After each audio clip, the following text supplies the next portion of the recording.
عمران خان کو Lahore high court سے عدالتی ریلیف نہ مل سکا۔ عدالت نے عمران خان کو مقدمات میں شامل تفتیش ہونے کا حکم دے دیا۔ عدالت کا پنجاب حکومت کو 8 مئی تک تفتیش مکمل کر کے رپورٹ عدالت میں جمع کرانے کا بھی حکم۔ چیئرمین پی ٹی آئی آج پھر بلٹ پروف شیلڈز کی اوٹ میں عدالت پہنچے۔ عمران خان اور تحریک انصاف کے رہنماؤں پر 121 مقدمات کے اندراج کے خلاف درخواست پر جسٹس علی باقر نجفی کی سربراہی میں 5 رکنی بینچ نے سماعت کی۔ عمران خان نے موقف اپنایا کہ وزیر آباد میں مجھے قتل کرنے کا منصوبہ بنایا گیا۔ مجھے پتا تھا 18 مارچ کو اسلام آباد میں مجھ پر حملہ ہونا تھا۔ جنہوں نے میری حفاظت کرنی ہے وہ لوگ مجھے مارنے کی کوشش کر رہے ہیں۔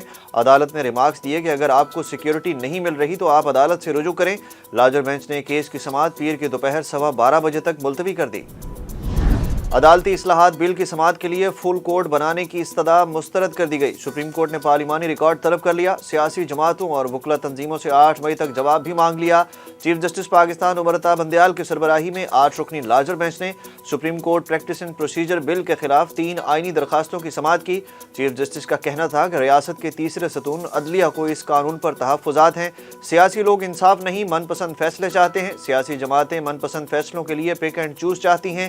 سیاست نے عدالتی کارروائی کو گندا کر دیا۔ چیف جسٹس نے اٹارنی جنرل کو supreme Court practice and procedure act کی قانون سازی سے متعلق پارلیمنٹ کی کارروائی کے منٹس پیش کرنے کا حکم دے دیا۔ سپریم کورٹ کے ججز میں اختلافات ختم کرنے کے لیے چیف جسٹس کی جانب سے عشائیہ جسٹس قاضی فائز عیسیٰ شریک نہ ہوئے۔ ذرائع کا کہنا ہے کہ عشائیہ میں سپریم کورٹ کے 15 میں سے 14 ججز نے شرکت کی۔ چیف جسٹس پاکستان کی جانب سے عشائیہ کا مقصد ججز کے درمیان اختلافات ختم کرنا تھا۔ ذرائع کا بتانا ہے کہ ہر عید کے بعد چیف جسٹس پاکستان کی ساتھی ججز کے اعزاز میں عشائیہ ایک روایت ہے۔ پولیس گھر پر چھاپے مارتی رہی، پرویز الہی نہ ملے، حفاظتی ضمانت کے لیے لاہور ہائی کورٹ پہنچ گئے۔ سابق وزیر اعلیٰ پنجاب چودھری پرویز الہی کو عدالت سے بڑا لیف بھی مل گیا۔ عدالت نے سابق وزیر اعلیٰ پنجاب کی 15 مئی تک حفاظتی ضمانت منظور کر لی۔ صدر تحریک انصاف کی فوری گرفتاری سے بھی روک دیا گیا۔ عدالت پیشی پر پرویز الہی نے غیر رسمی گفتگو میں کہا کہ میرے خلاف کارروائی نگراں وزیر اعلیٰ پنجاب محسن نقوی کرا رہے ہیں۔ جوڈیشل کمپلیکس توڑ پھوڑ کیس میں عمران خان کی عبوری ضمانت میں مزید توسیع کر دی گئی۔ انسداد دہشت گردی عدالت اسلام آباد میں عمران خان اور دیگر پی ٹی آئی رہنماؤں کے خلاف جوڈیشل کمپلیکس میں توڑ پھوڑ کیس کی سماعت ہوئی۔ انسداد دہشت گردی عدالت کے جج راجہ جواد عباس نے کیس کی سماعت کی۔ عدالت نے عمران خان سمیت تمام نامزد رہنماؤں کی عبوری ضمانت میں 17 مئی تک توسیع کر دی۔ الیکشن کمیشن نے 14 مئی کو پنجاب اسمبلی کا الیکشن ناممکن قرار دے دیا۔ الیکشن کمیشن نے سپریم کورٹ میں 3 رپورٹس جمع کرا دی۔ الیکشن کمیشن نے کہا کہ 14 تاریخ کو صوبائی انتخابات کا سوال ہی پیدا نہیں ہوتا۔ عدالت عظمیٰ نے معاملے کی مزید سماعت کے لیے کوئی تاریخ مقرر نہیں کی۔ مقررہ تاریخ تک ضروری مطلوبہ انتظامات کی تکمیل ممکن نہیں۔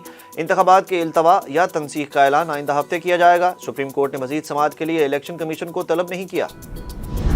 مذاکرات کا آخری راؤنڈ کامیاب ہوگا یا معاملہ پھر سپریم کورٹ جائے گا؟ تحریک انصاف کا اسمبلیاں توڑنے الیکشن کی تاریخ پر اصرار، حکومت کا انکار۔ مذاکرات کی فائنل راؤنڈ آج رات 9 بجے سینٹ سیکریٹریٹ میں ہوگا۔ چیئرمین سینٹ صادق شنجرانی کے مطابق حکومت اور تحریک انصاف کی باہمی رضامندی سے مذاکرات کا وقت تبدیل کیا گیا۔ دوسری جانب chairman P T I Imran Khan کی جانب سے 14 مئی تک اسمبلیاں توڑنے اور ستمبر سے پہلے الیکشن اصرار کیا گیا، تاہم حکومتی وزراء نے مطالبے پر صاف انکار کر دیا۔ خطرناک وائرس منکی پاکس پنجاب بھی پہنچ گیا۔ قومی ادارہ صحت نے پنجاب کے علاقے منڈی بہاؤالدین میں صوبے کے پہلے منکی پاکس کیس جبکہ ملک میں تیسرے کیس کی تصدیق کر دی۔